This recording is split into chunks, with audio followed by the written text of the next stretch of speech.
Happy Thursday. This officially kicks off week 15 of the NFL tonight. We've got the Bucks and the Falcons going head to head. Thanks for tuning in. I'm the Prep Queen, Ariel Epstein. Sorry I'm a little bit late today. I was launching the Prep Queen Sports Betting Guide, which probably doesn't apply to any of you, but it could apply to your loved ones.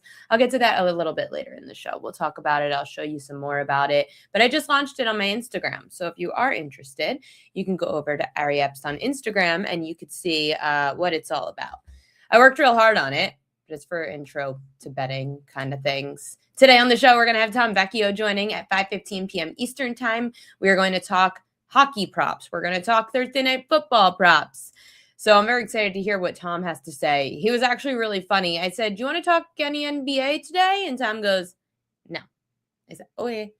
There's like 4 games on the slate, and then we've got the Cup tomorrow. Or Saturday, sorry. So, actually, now I'm trying to remember. Whatever. I didn't handicap the NBA tonight. Let's see. NBA tonight. Yeah, 4 games tonight, and then we have a bigger slate tomorrow. So I'll try to get some NBA handicappers on for 3, 6, 7 games on Friday, but just 4 games today in the NBA. So we'll take a break for Thursday night football, and Tom will update us on the hockey world. There was some NFL news today that some surprising, some not, some headlines that ended up really standing out to me. The least surprising headline was actually this one. Granted, it's surprising based on what we saw at the beginning of the year. Trey Hendrickson officially placed on injured reserve with a hip pelvis injury. He probably is going to miss the rest of the season because he's going to be out at least 6 weeks. It's crazy that Trey Hendrickson was one of the biggest offseason stories that didn't end up coming to fruition until like a few days before the season. And then he ends up getting hurt. Bengals season might be done anyway. The other shocking news of the day was TJ Watt is in a Pittsburgh hospital being evaluated for a lung condition. They said his status for Monday is questionable. He experienced a little discomfort at the team practice facility yesterday, and he's going to get evaluated today. So we'll wait for some updates on TJ Watt. I'll tell you this, kind of like the Miami Dolphins this week. Seems like a good spot. I'm not buying those Steelers. The refs handed them the game last week. Granted, I'm not going to blame the refs for the Ravens sucking, but the refs did help the Steelers. They're not great. Neither is Miami. To catch 3, where Miami is trying to fight to just stay alive at 500? The Steelers coming off a huge road win against their rivals, the Baltimore Ravens. After playing the Bills and the Ravens back to back, you're starting to feel it. So I would say Miami is very live this week. Then, like we said in the chat, sounds like Philip Rivers is tracking to start on Sunday. 2 days in a row that Philip Rivers, like this reporter Stephen Holder said, he's seemingly looking like he's ready to start. Like they really don't think Riley Leonard can play. It makes sense. Why would Philip Rivers decide to hold out on the Hall of Fame if he wasn't going to play? Like, he can't be in the Hall of Fame now in 2026 if he's going to play. So he's clearly coming out of retirement and holding off on the Hall of Fame, knowing that he's going to get playing time, which is just wild to me. I don't know if you guys saw. I'm going to try to find the press conference. Philip Rivers. I'm going to try to find the press conference to take a snapshot for you guys in case you didn't see it, because he looks bulky. And Philip Rivers has always been bulky. But this press conference, I was like, damn, this guy's going to play?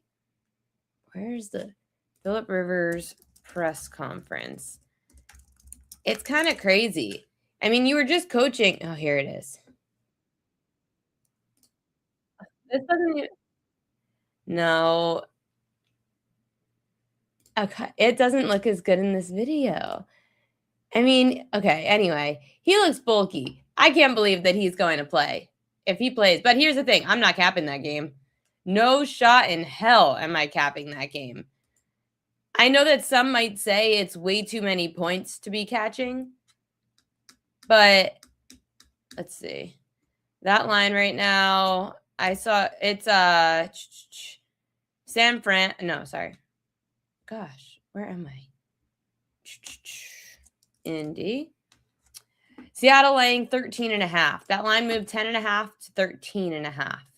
Colts are on the road. Oh boy. Yeah, he was just coaching high school football. And apparently he's a grandpa. I mean, he's like 20 kids. Bulky fat or bulky? No. He looks bulky fat. He laughed about it at the press conference, saying that he knows that he gained weight. But that's the thing with Phillip Rivers. Phillip Rivers has always just been hard to take down. Seattle's defense, I mean, is one of the best in the league. I know that 13.5 is a hefty number to lay, but come on. Phillip Rivers hasn't played in 4 years. 4 years.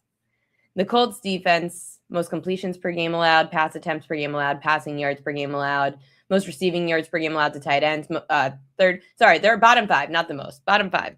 Bottom 5 in passing yards allowed, bottom 5 in receiving yards allowed to wide receivers and tight ends. So the Colts defense isn't going to do Phillip Rivers many favors against Seattle. Seattle, they allow the 4th most pass attempts per game.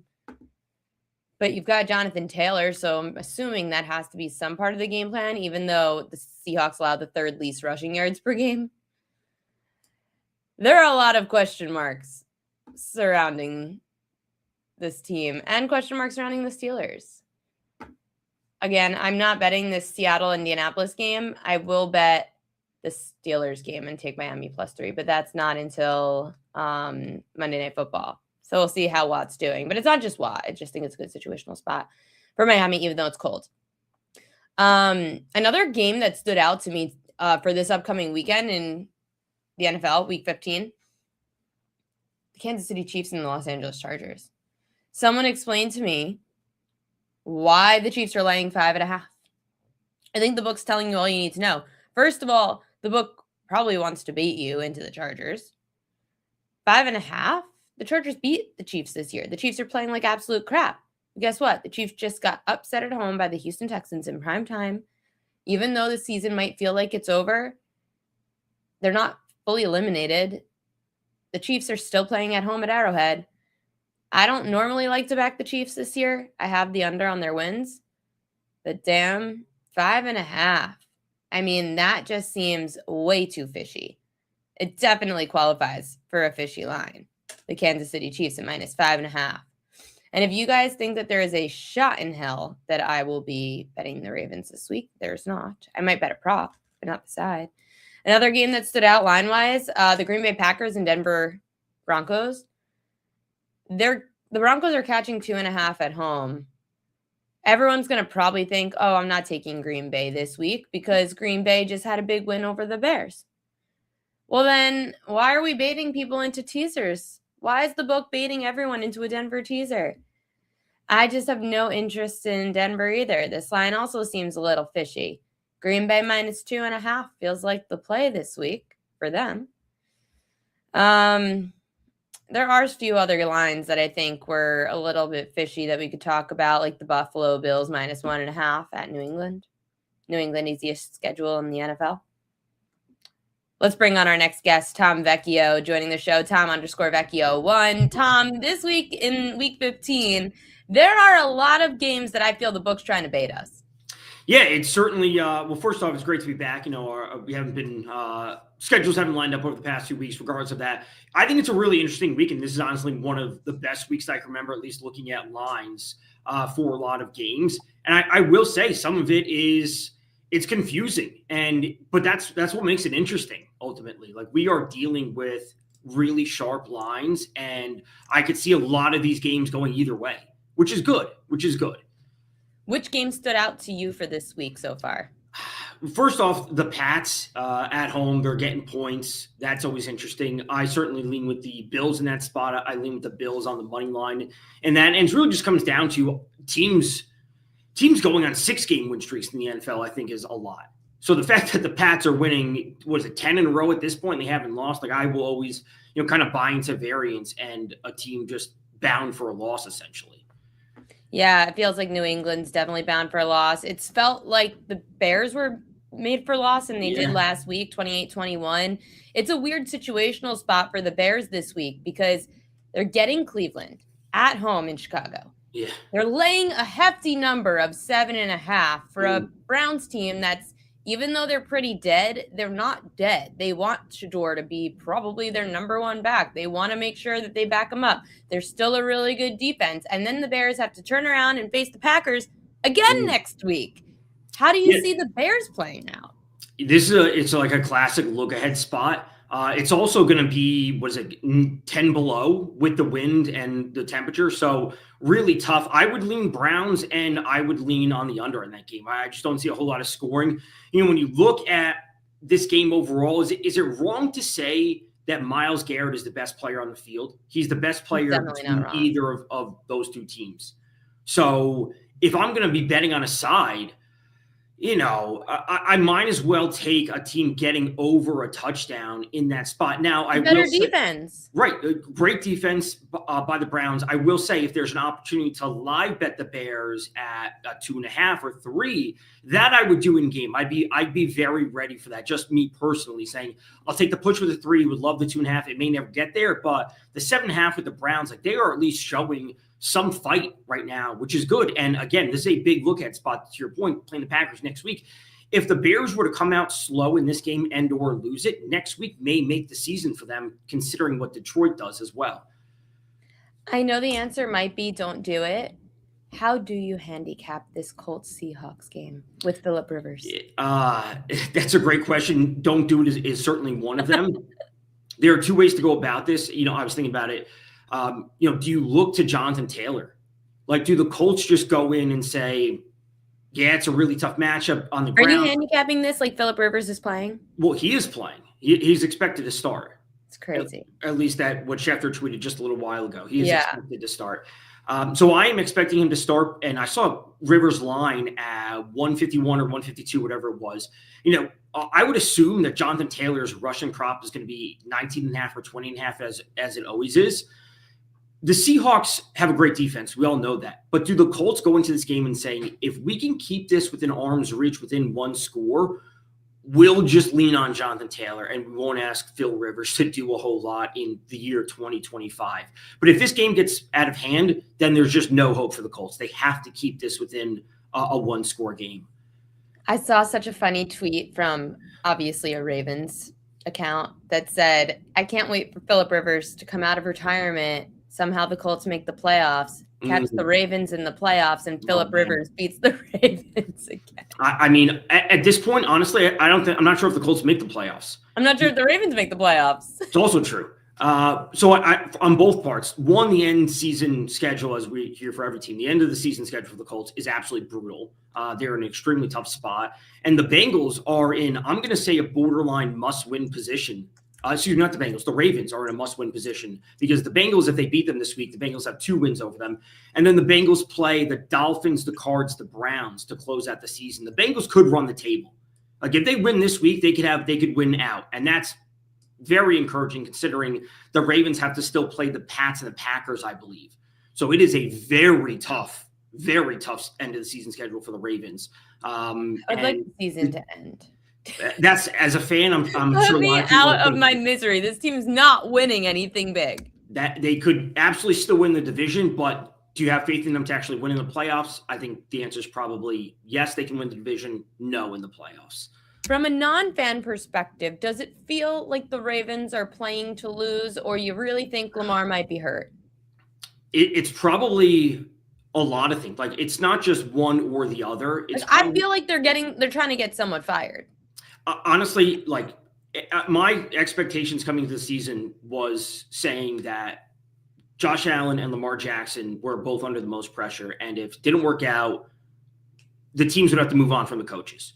So, like, Harbaugh's not getting it done. Lamar's injured. It's all of these things combined. It's not just Lamar's hurt and the play calling's been fantastic. It's like, well, the play calling's been kind of terrible and Lamar's kind of hurt. But at a certain point, we've seen this story before with the Ravens. So I would rather, as a Ravens fan, I'm saying if I were a Ravens fan, I would say I'd rather move on from Harbaugh and try to salvage the rest of Lamar's career, because trying to start over with Harbaugh in a new roster would be crazy.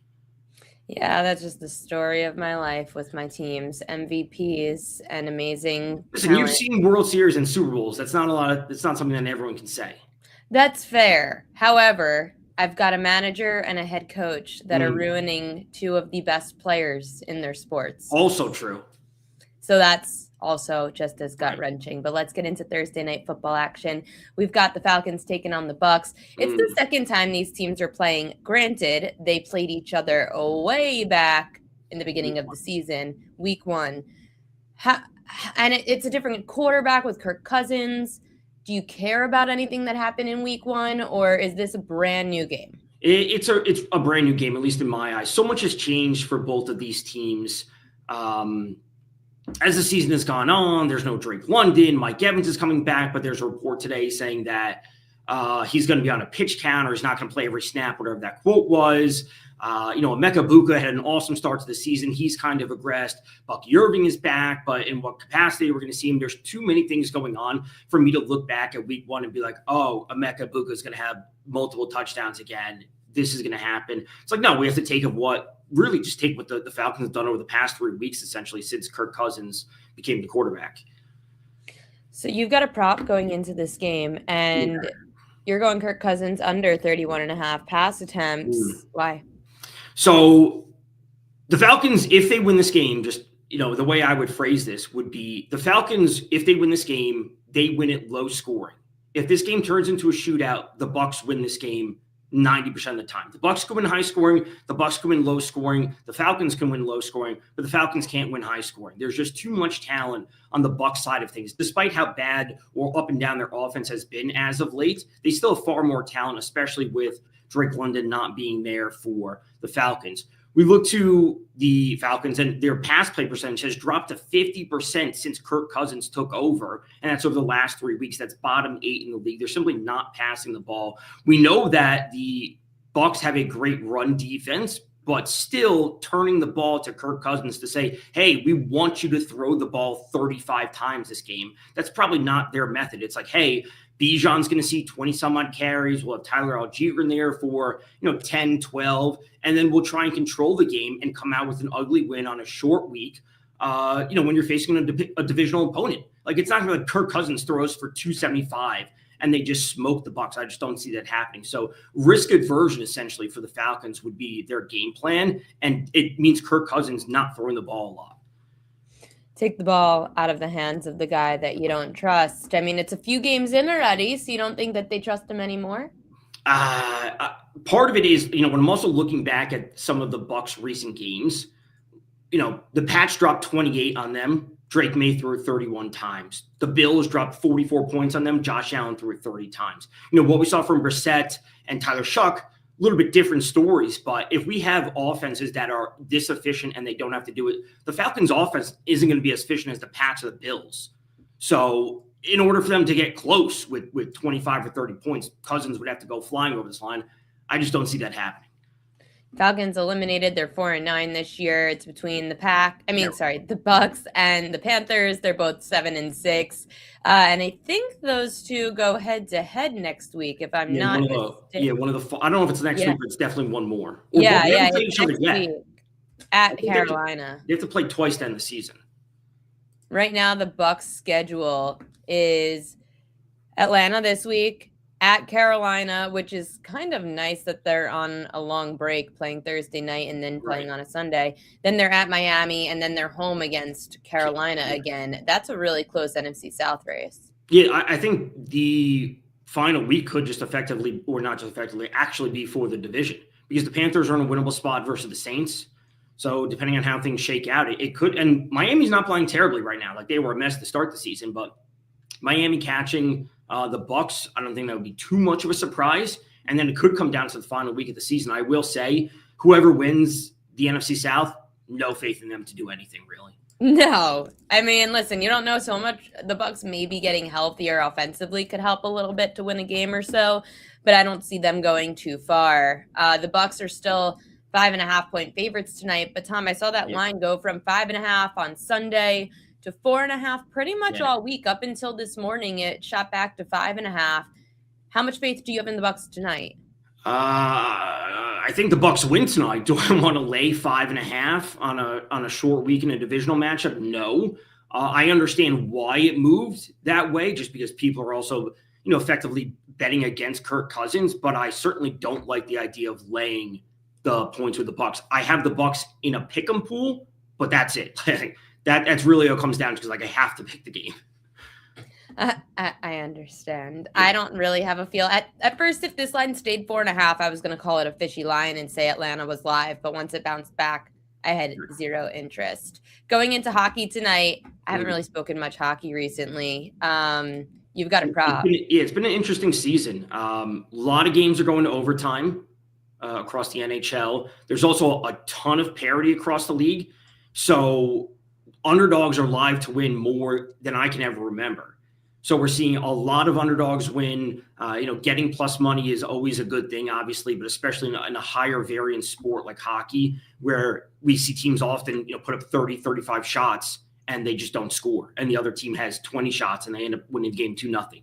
So plus money is good, at least for now. And, things will certainly settle in, because the NHL season this year is obviously interesting because the Olympic break, if they still play in the Olympics, because there's a whole set of issues with the Olympic rinks that they built over in Milan. Somehow they are smaller than NHL rinks. They built them and they just missed the sizing by a couple of feet.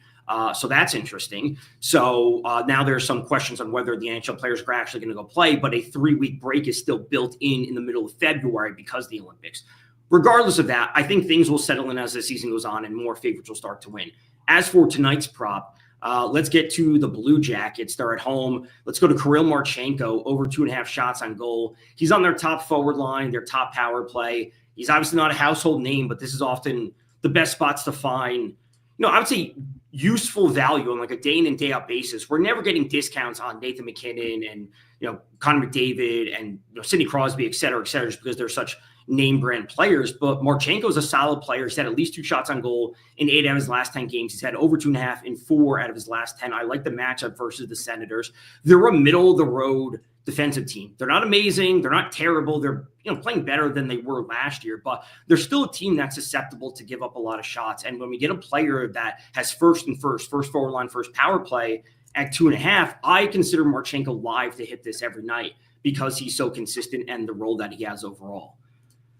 Mark said Lightning money line, Kucherov point, Gunther point. Thoughts?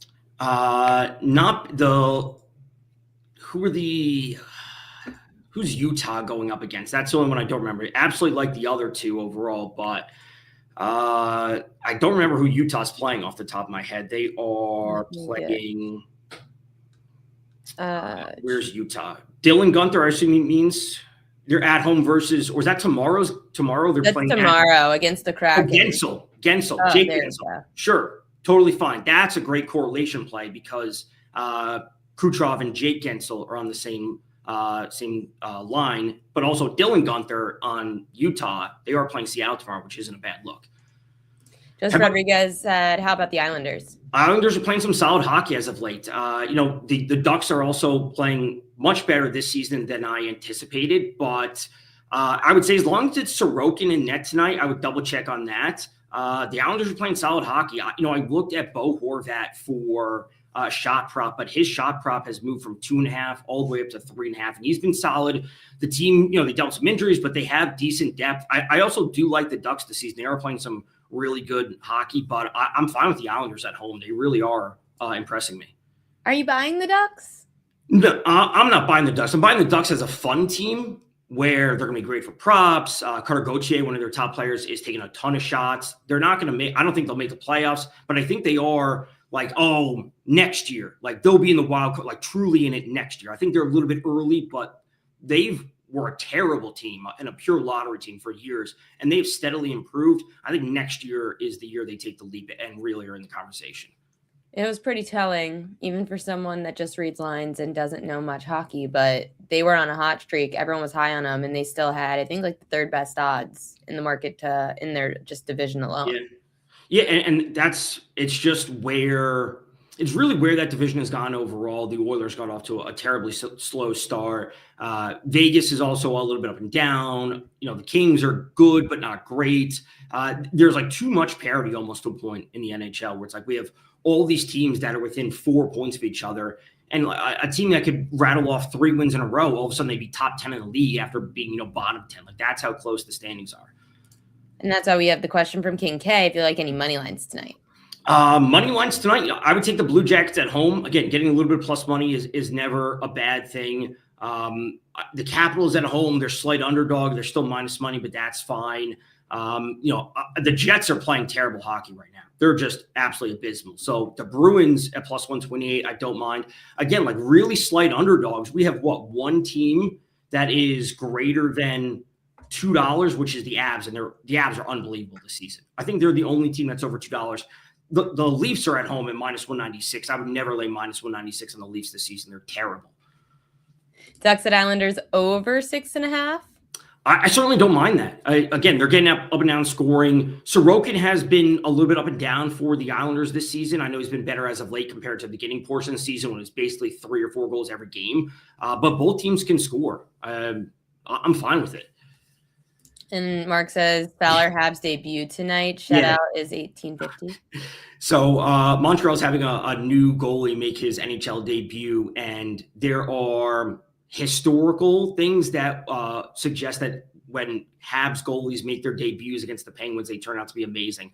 I wouldn't bank on that in this spot, but listen, if you want to throw, as people like to say, like beer and pizza money on a lotto ticket at 1850, I think that's a fun thing to do. He's only going to have one ever first start.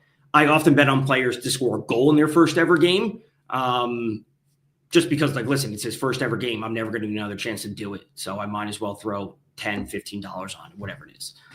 Before I let you go, I want to get your thoughts on Major League Baseball. Winter meetings going on. The Mets, they have let go of Alonso, their closer Edwin Diaz.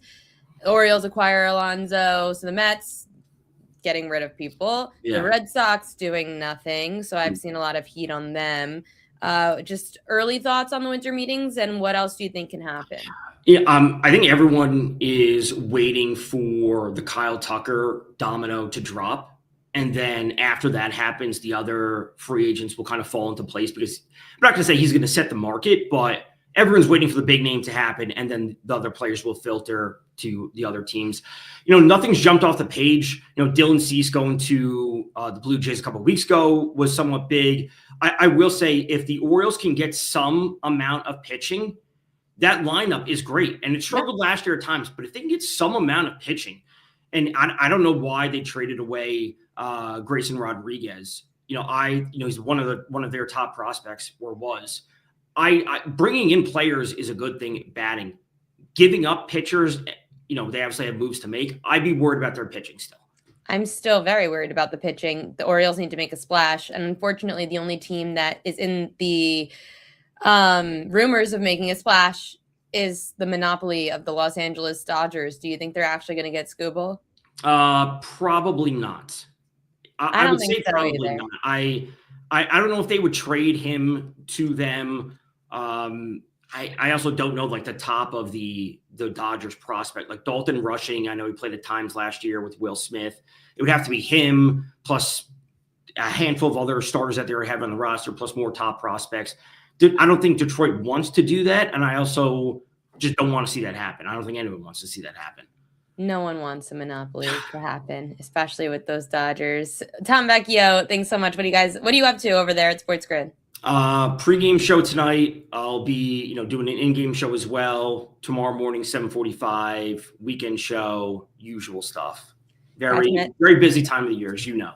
Always. Catch him at Tom_Vecchio1. Get all his good insights over there. You are the best. Thanks, Tom. Thanks for having me. Love having Tom on. So smart and always gets to answer your questions really well. Thursday Night Football tonight. And you know what it means. Propaganda.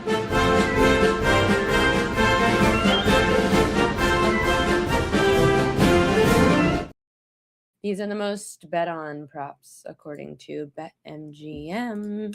Let me just tweet out that we're talking Thursday Night Football. TNF prop queen edges on now.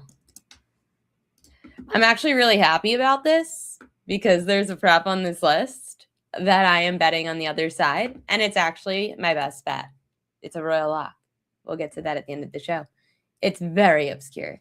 First, we got Bijan Robinson over 38.5 receiving yards. Kirk Cousin under a half a rushing yard. Bucky Irving over 19.5 receiving yards. Rashad White over 16.5 rushing yards. Baker Mayfield over 1.5 passing TDs. And Jalen McMillan under 1.5 receptions made. Those are the most bet on props. 99% of money is on these props on BetMGM. So if you want to fade the public, this is your shot. This is some other stuff that BetMGM posted today. The most bet on player props. Some of those changed. The ones before were the ones that have 99% of money on it. These are the most bet on tickets. Bijan over receiving yards is clearly the number one prop of the day.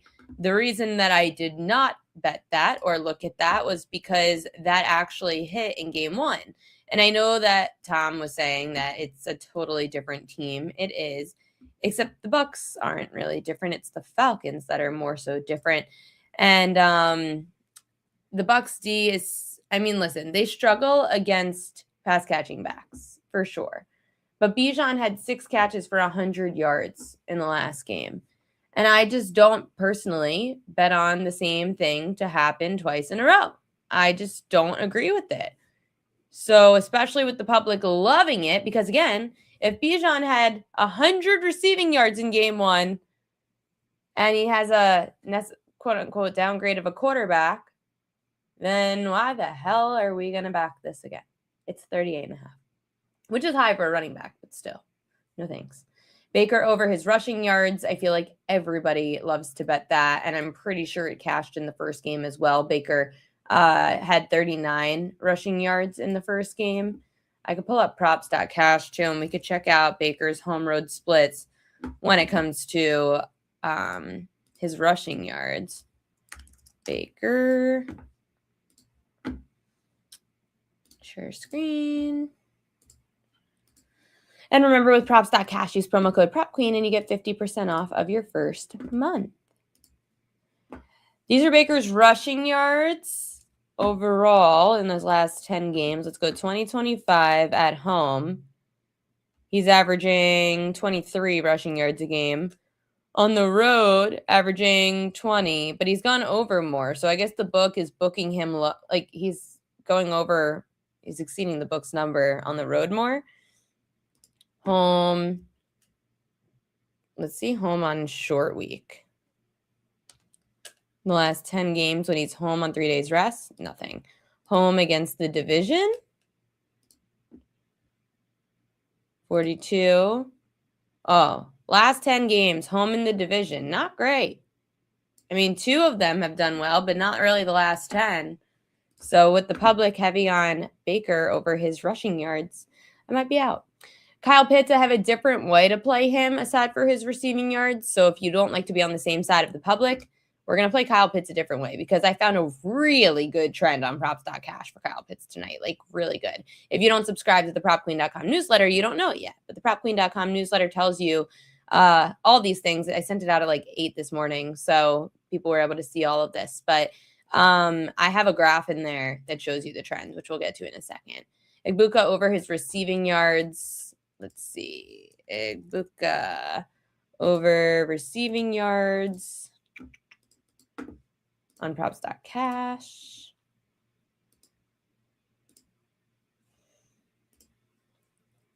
Let's see. Home against the division. What about just against the division? Not much there for Egbuka against the division. And Jalen McMillan under 1.5 receptions made. That's probably pretty juiced. So I'm good. But those are the most bet on props according to BetMGM. Now here are the prop queen edges of the day.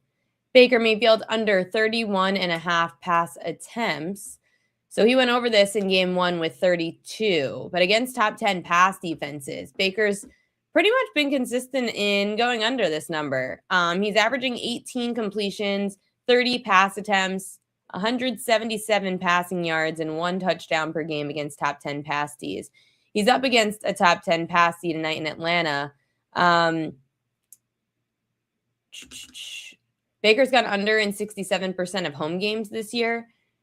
The Falcons, they allow the 8th least pass attempts per game. 62% of quarterbacks have gone under their pass attempt prompt against the Atlanta Falcons. They're averaging about 29 pass attempts a game. So for Baker, again, he went over this the first time, just barely at 32. I'm going to take him under 31.5. Kirk Cousins over 205.5 passing yards. I know everyone's low on Kirk, but Captain Kirk is averaging 376 passing yards throughout his last 3 meetings against the Bucs. Tampa allows the 6th most passing yards per game at 256. 4 of the last 5 quarterbacks have gone over their passing yard prop when facing the Bucs. 60% of quarterbacks overall this season have gone over their passing yard prop against the Bucs. The Bucs secondary just giving up a ton of chunk plays. So Kirk Cousins can go over tonight, 205.5 passing yards. Cousins over a half a rushing yard. He cashed this in 2 of 3 against Tampa with 16 rushing yards and 7 rushing yards. Tampa is allowing the most rushing yards per game to quarterbacks. They average about 25 rushing yards a game when they face the Bucs. 69% of quarterbacks have gone over their rushing yard prop when facing Tampa. I know that's crazy, but history tells us that Kirk does run on these Bucs. And lastly, this is the trend I was talking about. Kyle Pitts to go over his longest reception prop. I have the graph. I will show it to you. Kyle Pitts over his longest reception without wide receiver Drake London. That is 9 of the last 10 games, averaging a longest reception of 30 yards a game. Kyle Pitts' longest reception tonight is definitely a play that we've got to have. So those are the 4 prop queen edges of the day. I put a prize picks lineup together of my royal locks of the day. The only thing that I had an issue with, because with prize picks, you have to take one player from each team. You can't have the same player from the same teams in a lineup. So I had to go with 2 from different teams. However, I'm going to I'll tell you, I left Kyle Pitts off, but I'm going to bet it, and you can see it on my pick it page. I'll bet it right now. I forgot to bet it this morning because I had to go downtown for the Ringer. You could catch our Ringer podcast on YouTube on the Ringer gambling show. Let's see if Drake London. Let's see if Kyle Pitts is still at the number for longest reception at 20.5. I hope it didn't go up. I'll be so upset. Oh, it went down. That's scary. Oh, no. I don't know if I want to bet that now. If Kyle Pitts dropped and that trend's so relevant, is it like a Darnell Mooney night? I looked at the Darnell Mooney stats. I didn't love. Let's look. Darnell Mooney. And who else is a deep threat? I think it's Darnell Mooney. And, I mean, Kyle Pitts is a deep threat. I'm going to be so mad if this doesn't hit. Kyle Pitts is so Drake London has the most big catches on the Falcons. Then it's Kyle Pitts. Then it's Bijan. We could look at Bijan also. Maybe the way to avoid it is Bijan longest catch, but he went over that the last game. Crap. Props.cash doesn't do longest catch for running backs. I have to tell them about that. That's no bueno. I don't think I like Darnell Mooney today. I think the trend is Kyle Pitts. I'm going to be annoyed. Okay, so they're on the road without. We have to go over down here. You guys seeing this? Yeah. We have to go over down here to go without Drake London on the road against the division. Okay, that's not bad. He's averaging, he's done half prime time. Not great in prime time. What about 3 days rest? Okay. Prime time. Oh, wait, that's receiving yards. Sorry. Longest reception. Damn. Okay. On the road, prime time without Drake London. Not great. Short rest without Drake London. 1 and 2. Division without Drake London. It's like so average. 19.5. God, I'm going to be so mad. What do you guys think in the chat? Should we bet it anyway and not care about the line movement? Mark says we should bet it. Are we all just going to bet this? Let's all just bet Kyle Pitts' longest reception. Yeah, live look, Mark. I'm telling you, I don't like when the line moves against me.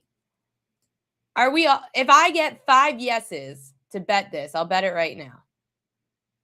So Mark is a yes. King K is a yes. Sharon Stokes is a yes. What was that, 4? Give me one more yes. Game time. Joseph Rodriguez, what are you talking about? Who's a game time decision? Who's a game time decision? Kyle Pitts? I don't think so. Is he hurt? Oh, he says questionable. It's questionable. Okay. I thought he'd be in. Oh, goodness. Guys, I don't know what to do. If he's questionable and now the line dropped, that scares me. Okay. I don't know, though, because now it's like if we took a 19.5 and then he's in, then maybe it goes back up to 20.5. Okay. I know. But what if he's hurt and he plays? And then we're screwed. You know what I'm saying? If he doesn't play, it's great. Who cares? But I'm just nervous that the line dropped and he's questionable. Like, right. That's what I'm saying. I think I'm going to stay away. I'm going to stay to Prize Picks. I also bet my 2. I bet scared money don't make money. You're funny. I'm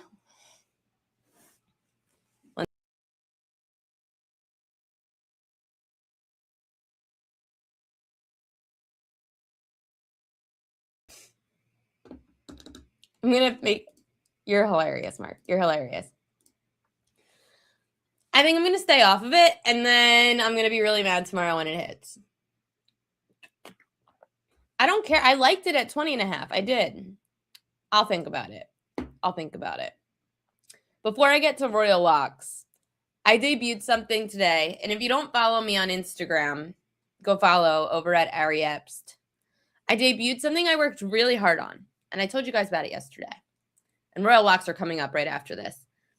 So I worked on this Prop Queens betting guide. It's about 20 different slides. It's probably not going to apply to a lot of you because you're all pretty experienced bettors. But to anyone who has a significant other, a friend, a relative that doesn't understand betting or props, it's free. So go to my Instagram, Ari Epst, ARIEPST, or Prop Queen Sports. You could go to Prop Queen Sports. Actually, sorry, yeah. Go to Prop Queen Sports or Ari Epst. Comment, guide, and you'll be able to get this for free. So it's just it's a Google Drive. Open it up, and we'll send you the guide. And you can give it to your loved ones just so that they can understand. I'll give you a little sneak peek. So this is the table of contents for the Prop Queen betting guide. What is a prop? Just kind of explains like what it is, why the industry grew in the prop betting market, explaining the difference between sides, totals, and props, explaining what a favorite versus an underdog is, why it's a favorite and an underdog, why there's a minus and a plus in front of it. Have people like try it out, like, hey, like here's how you say it. Here's how you say the number. And here's how much money you typically bet. Not typically bet, but like explaining minus 115 means that if you bet 115, you make 100. Or if it's plus 100, then you put down 100 to win 100. Kind of explaining those intricacies, giving you some ways to try it out. So for people that don't understand, you can sit there and like it tells you to try it out. I have some like funny examples also. So like for people that don't really know or understand like what the point is, I said either like betting a favorite is like buying Apple stock. You already know that it's pretty good, but you're not really going to get much reward for it these days. Unlike buying a startup, where if you bought stock in a startup, you're going to make more if it does well, because that's kind of an underdog. Or I explained it in Taylor Swift terms because a lot of girls I know understand that more. But that's kind of the demographic I'm reaching, is people that just don't understand and want to understand the lingo a little bit better. Thank you, Lewis Creech. Yeah, the fast versus slow runner, I think, also makes sense. Negative being like you pull back a little bit in the field because you're giving somebody the head start, plus you're getting the head start. So that's another way to explain it. It said here over versus under, just kind of explaining like it took my girlfriend over 1.5 hours to get dressed because it took 2 hours. That's over 1.5. Kind of explaining it that way. So just a very easy, simple to use, simple to understand. I kind of wish that I had it. I wish that I had the Prop Queens betting guide when I first started because the lingo is what really discouraged me at the beginning. It was learning another language. And you guys know that. Like, you guys know that we speak another language. People look at you and they think, what are you saying? So that's what this guide is for, is just to kind of explain what the hell we are saying. Again, give it to your loved ones because this, like when you're at the movies, this was my dad's biggest thing. My dad hated taking us to the movies. And when we were at the movies, we just would ask him questions all the time. And he hated it. He's like, stop. So when the new Star Wars came out, remember it was like that long Star Wars break for however many years, like a decade went by before a new Star Wars movie came out. My dad made me, my sister, and my brother, if he was going to buy us tickets to the Star Wars premiere, that we had to sit down and watch every Star Wars movie so that we had no questions to ask him. And that's kind of what this guide is. Instead of having to sit there on a Sunday with someone or go to the bar, just hand them the guide. Hey, just here's the guide, page 3. Table of contents. Here's the guide. You want to know how to do an over and under? What that means? Here's the guide. So that's exactly what the point is. So again, go to Prop Queen Sports on Instagram, comment guide, and it'll go right into your DMs. So, oh goodness, round robins. I did not include that, King K. That is guide number 5. Round robins. I remember sitting there in Vegas with Kelly in Vegas explaining that to me years ago. She's like, I'm going to put that, and because round robins, I'm such a New Yorker, New Jerseyer, that round robins weren't really live yet on the app, and they don't really do them correctly either. So back in 2019, 2020, and Kelly's like, I'm going to put down a round robin. I'm like, what? She's like, yeah. And I'm like, it doesn't look like that on the app. Like on FanDuel, it didn't look like that on the app. And she's like, yeah, they do it wrong. So I learned round robins in Vegas with Kelly in Vegas. Shout out Kelly in Vegas for teaching me that. Yeah, anyway, go to Instagram, Prop Queen Sports, check out the Prop Queens betting guide. I worked really hard on it. It's free. So you could use it or have any of your loved ones use it as well. Thursday Night Football, it's Royal Locks. Royal Lock of the day. Let me just tweet this out. Royal Locks on now. Royal Locks of the day. Actually, it's the Royal Lock of the day. This is my best bet. And then I'll tell you the Royal Locks-ish because I've got the prize picks lineup where I put the two together. Kirk Cousins, baby. We're going over a half a rushing yard with Mr. Captain Kirk. It's plus 110. It's great value. The Tampa Bay Buccaneers have allowed the most rushing yards per game to quarterbacks. The most, at 25 rushing yards a game. Kirk Cousins went over with 7 and 14 rushing yards in 2 of his last 3 matchups against the Bucs. And that's why a majority of quarterbacks, at just under 70% of quarterbacks, have gone over their rushing yard prop when facing Tampa Bay. Kirk Cousins is going over his rushing yard prop. This is the prize picks lineup of the night. Baker Mayfield, less than 20 pass completions, and Kirk Cousins, more than his half a rushing yard. Everybody, when I say this, is cracking up at me. In case you're a little late to the party, Baker Mayfield, less than his pass attempts. They gave me, oh my gosh, no, it was pass attempts, not pass completions. Crap. I bet this wrong. Oh, dumbass me. It's pass attempts. Crap. Okay, don't bet this card. I'm going to have to do this again. I'm going to have to hope both hit because I effed that up. Baker Mayfield, less than 31 pass attempts against top 10 pass defenses. Baker has averaged 30 pass attempts a game. He's averaging just under 18 completions, so that might hit too. But he's averaging 30 pass attempts a game. He's actually gone under the pass attempts a lot more frequently than under the completions, which If it's 20 on there, it must be on the rise. Now I've got to check Pickett. Damn it. Gosh. Dummy. Now I'm checking Pickett. You guys are catching me like totally unraveling. Let's see. Odds, player props, passing. Baker Mayfield pass attempts is still 31.5 for the under. And then Baker Mayfield pass completions under 20.5. What was it this afternoon? I mean, this morning. Oh, no, it was 20.5. Okay. No, it was 20.5. Okay. Maybe I just let it rock. I'm just going to let it rock. What? I hope she put in the guide to always place the bet you intended to. The guide's not about how to bet better. It's about how to know what betting is. That could be the next one. But, okay. No, I think it's fine. Again, he's averaging, if this number is 20.5, Baker's averaging just under 18 completions per game against top 10 pass Ds. Atlanta is a top 10 pass D. They allow the 8th least pass. Let me see what the number is. They allow the 9th least completions per game at 19.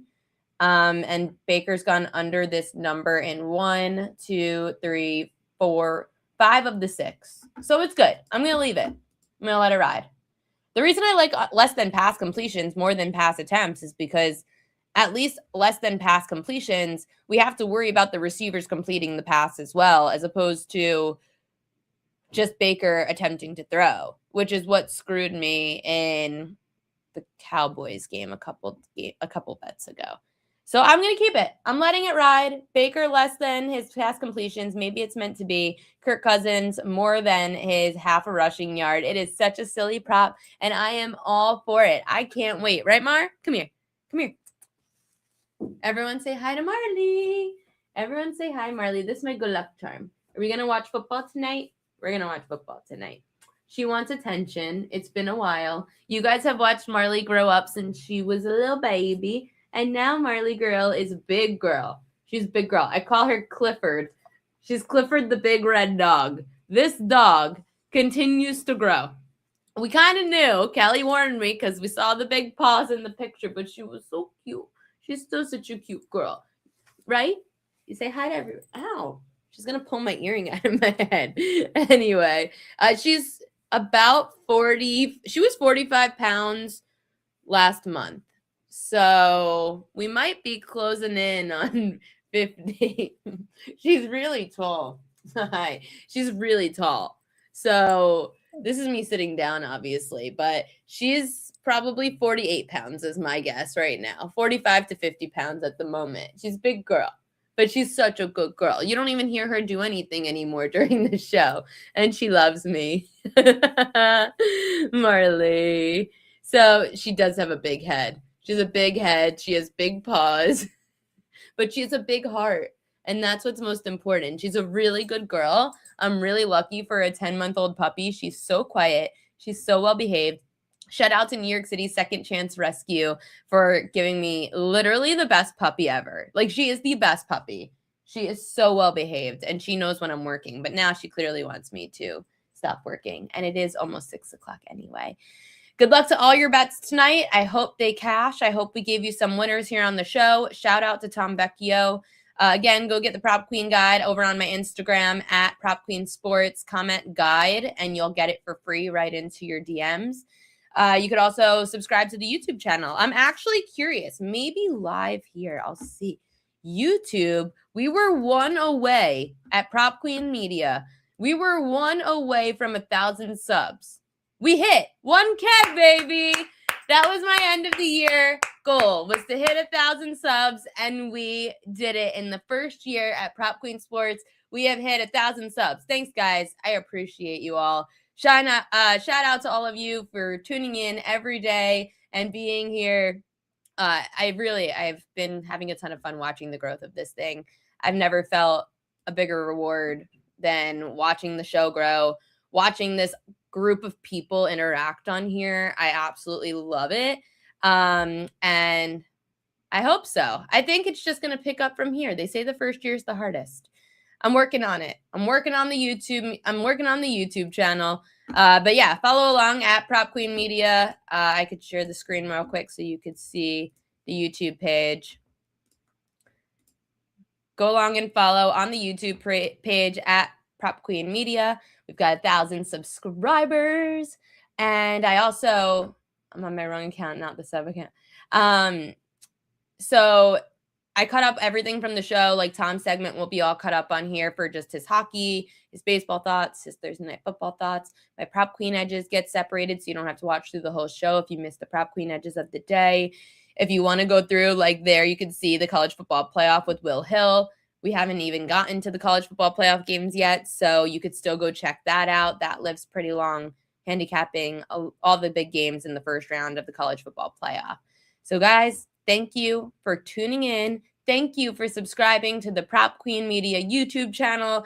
I am so excited that I hit the goal of 1,000K for the first year of the Prop Queen Sports brand. We haven't even hit the first year yet. The show and the YouTube, everything kind of just started the first week of baseball season. So we're not even in a year mark yet. We're just about 8 months in. Bigger, better things to come. Thanks, guys. Good luck to all those bets tonight. We will see you tomorrow here on the Prop Queen Pod, 5 p.m. Eastern Time.